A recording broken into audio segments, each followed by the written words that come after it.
Salut à tous. Alors aujourd'hui, trois mots. La pesanteur, l'impesanteur ou l'apesanteur, L'.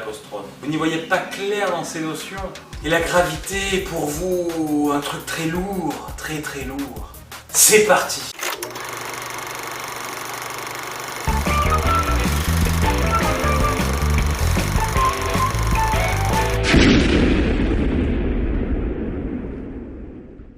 Alors, l'impesanteur ou l'apesanteur, d'après Wikipédia, c'est l'état d'un système dans lequel aucune accélération, causée par la gravitation ou toute autre force, ne peut être mesurée par un observateur dans le système en question.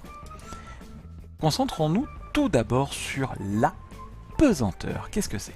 Prenons une maison, n'importe quel bonhomme dans cette maison elle-même, est soumise à ce que l'on appelle le champ de pesanteur et que l'on note par la petite lettre G, et on met une flèche au-dessus pour dire que c'est un vecteur. En fait, c'est même un champ de pesanteur, donc c'est un champ de vecteur, et peu importe où on se trouve, au premier étage, au deuxième étage, au troisième étage, sur le toit, dans le jardin, ou les oiseaux qui sont au-dessus, tous sont soumis exactement au même champ de pesanteur. Bon, très bien, ça c'est un truc que vous avez appris à l'école, au lycée, au collège, j'en sais rien, quelque part, à la fac peut-être. Mais est-ce que vous avez vraiment compris d'où ça vient ? Heureusement, physique est là pour vous expliquer. Allez, c'est parti. Cette maison, elle se trouve sur une planète, la planète Terre. Donc là, c'est pas représenté à l'échelle, mais vous comprenez bien. Et en fait, elle se trouve même à une certaine distance du noyau. Cette planète Terre, elle a une grande masse m, et on va noter la masse de la maison, petit m, et on va même, pour simplifier la notation ici et le schéma, symboliser la maison par un point. La distance entre le centre de la Terre et la maison, on va le symboliser par R, indice T, T pour Terre, le rayon terrestre, tout simplement. Et toute la masse de la Terre va même être concentrée au centre de la Terre.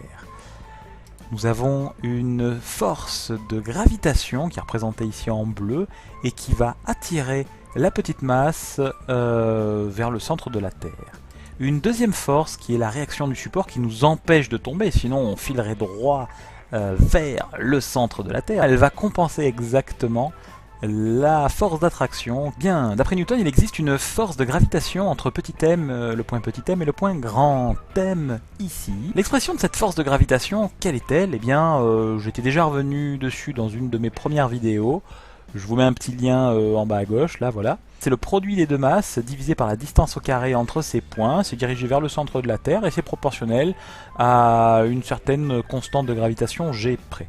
Ça, c'est des multipliés, des divisés, donc on peut le réorganiser différemment et on va l'organiser comme ceci. On va mettre devant, en facteur, le petit m de la maison, en fait, la petite masse de la maison. Et on va appeler G, petit g, tout ce qui reste dans la parenthèse en bleu, en fait. Si bien que le poids de la maison, c'est une force, et on dit que c'est la masse multipliée par ce vecteur G. Alors attention, les médecins vous induisent en erreur. Pas les docteurs, puisque par exemple, un docteur c'est quelqu'un qui a un doctorat. Je parle des médecins qui ont un doctorat en médecine, vous suivez toujours. Eh bien, ils vous induisent en erreur avec un gros pinceau, ils vous enduisent d'erreur. Et en fait, pourquoi ? Parce qu'ils vous disent que vous pesez 70 kilos, monsieur. Non, vous pesez 700 newtons à peu près. Vous faites une masse de 70 kg, mais le poids, c'est une force et ça s'exprime en newtons. Je suis désolé, vous avez tout faux, monsieur le médecin. Allez vous rhabiller. Maintenant, on peut se poser la question, jusqu'à quelle hauteur j'ai vos G ? Quelle est en gros l'expression du poids de ma maison si je la mettais à une certaine altitude H ? Je la construisais sur une montagne, est-ce qu'elle pèserait le même poids ? Je vous montre maintenant l'expression de la force. Plutôt que d'avoir uniquement une distance qui est RT, le rayon terrestre, on doit y rajouter la hauteur à laquelle elle se trouve par rapport au niveau de la mer. Alors on peut faire une toute petite bidouille mathématique qui est 3 fois rien. C'est qu'au lieu d'avoir RT plus H, écoutez, regardez, je vais introduire un petit facteur E qui est sans dimension. Et en fait, si je pose E est égal à H sur RT, je rappelle l'expression de G, je mouline tout ça et j'obtiens mon poids qui est égal à mg fois une certaine fonction qui dépend de ce E. Au dénominateur, et c'est 1 plus E au carré au dénominateur. Très bien.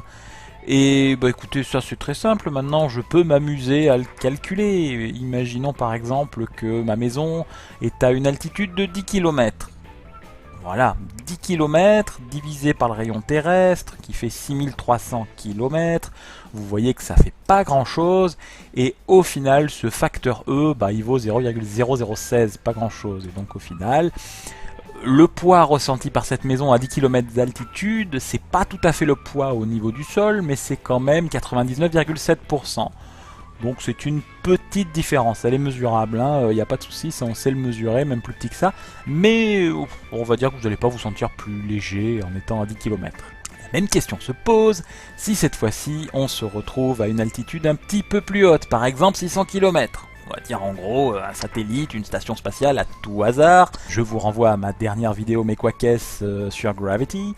Et bien là, si on est à quelque chose comme 600 km, c'est à peu près 10% du rayon terrestre, le facteur E vaut à peu près 10%, 9,5 en fait exactement ici, et dans ce cas-là, le poids n'est plus que de 84% le poids ressenti au niveau du sol. Très bien, mais alors pourquoi diable on flotte dans la station La question elle est très bien, on voit qu'on a une force de gravité qui est de 84% le poids, donc on devrait se casser la figure jusqu'à s'écraser. Sauf qu'en fait non, on s'écrase pas puisqu'on tourne en permanence. Ça veut dire qu'on a une certaine vitesse initiale, que cette vitesse initiale nous empêche de nous écraser en ligne droite, mais en fait on tombe en permanence.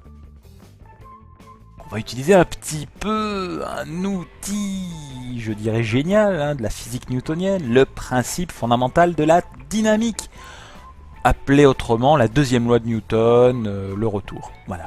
Donc la somme des forces dans un référentiel galiléen, on va supposer que c'est un référentiel galiléen, c'est égal au produit de la masse par le vecteur accélération. Mais la somme des forces, on fait vite le bilan, on s'aperçoit qu'il n'y a que la force de gravitation, le h de altitude. Et l'accélération, qu'est-ce que c'est l'accélération? Alors ça, je l'ai montré dans une vidéo précédente, je vous renvoie le lien ici.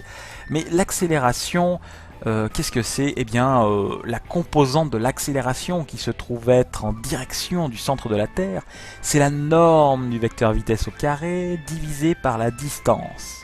La distance, c'est le rayon terrestre plus l'altitude. Et écoutez, la somme des forces, il n'y a qu'une force, MA, on voit que c'est la même masse à gauche et à droite de la maison, ou du satellite, ou de la station spatiale. On peut donc simplifier, on voit que c'est un mouvement qui ne dépend pas de la masse du truc qui se trouve tourné autour de la Terre. Vous auriez un clou, vous auriez une vis, vous auriez un immeuble, eh bien ils auraient la même trajectoire. Au final, on tombe sur le fait que la vitesse, c'est la racine carrée d'un truc qui dépend de la masse de la Terre, divisé par la distance. Donc si on fait ce calcul, on tombe sur 27 000 km par heure. Donc il leur faut 1h30. Donc ça c'est vrai, Georges, lorsqu'il a calculé que dans 1h30 les débris allaient revenir, il avait raison. Sauf que le NORAD nous a dit que c'était 32 000 km/h. Là je viens de vous montrer que c'est 27 000 km par heure. Donc là il y a une petite incohérence, mais ce n'est qu'une petite incohérence. Sauf si le mouvement n'est pas un mouvement qui est circulaire, mais un autre type de mouvement. Par exemple, un mouvement elliptique. Je ne vous fais pas la démonstration. La formule et la démonstration se trouvent dans un bouquin de première année. C'est la formule de Binet, B-I-N-E-T. Allez chercher si ça vous intéresse. Mais en gros, on tombe sur le fait que la vitesse, elle change un petit peu d'expression. Je détaille pas plus que ça, mais en gros, ça veut dire quoi? Ça veut dire que la vitesse, en ce point-là bien précis, qui serait de 600 km, est inférieure à la vitesse que l'on obtiendrait dans un mouvement avec orbite circulaire. Donc moins de 27 000 km/h, donc l'histoire des 32 000 ne tient toujours pas. Quel autre type d'orbite pourrions-nous avoir? Eh bien nous pourrions avoir ce type d'orbite. Alors là la formule est un tout petit peu différente, et là oui, ça pourrait marcher, la vitesse serait supérieure à la vitesse circulaire. Le problème c'est que dans ce cas-là, ce n'est pas un étalier, donc elle passe une fois, et puis ciao, elle s'en va aux confins du système solaire. Donc il y a une incohérence sur cette vitesse, j'ai tiqué là-dessus, c'est pas très grave. Pourquoi on a donc l'impression que l'on flotte dans la station spatiale? Eh bien tout simplement parce que cette chute ne dépend pas de la masse de l'objet, et donc la station spatiale elle tombe en permanence, et l'astronaute qui est à l'intérieur, ou le cosmonaute, ou le spationaute, ça dépend des origines, attention, ou le taïkonaute, eh bien il tombe aussi. Et voilà, ce ah bah ouais est terminé, mais vous inquiétez pas, il y en aura beaucoup d'autres, et notamment il y en aura 2 autres.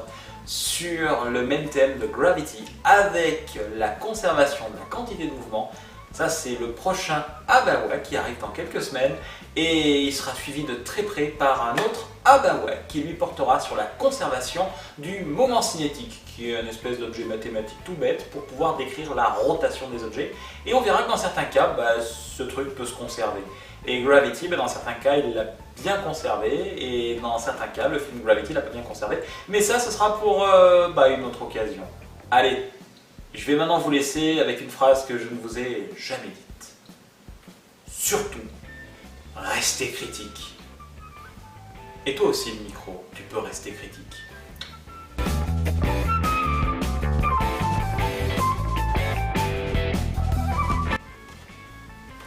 Bon, je crois que c'est dans la boîte. J'ai un peu chaud parce qu'en fait, là ce soir, j'ai essayé un nouveau truc. J'ai tourné trois films en même temps, du coup, avec des scénarios. Bon, il y a un scénario qui n'était pas complètement finalisé et ce sera finalisé au montage. Ça va peut-être se voir, hein, vous me direz. Mais voilà, 3 d'un coup, là, ça fait plus de 2 heures que... Combien de temps ça presque 3 heures que j'y suis. Je commence à être un petit peu fatigué, il va falloir que je range tout ce bordel, là, le micro, les spots, voilà, je suis claqué. Mais alors, ravi.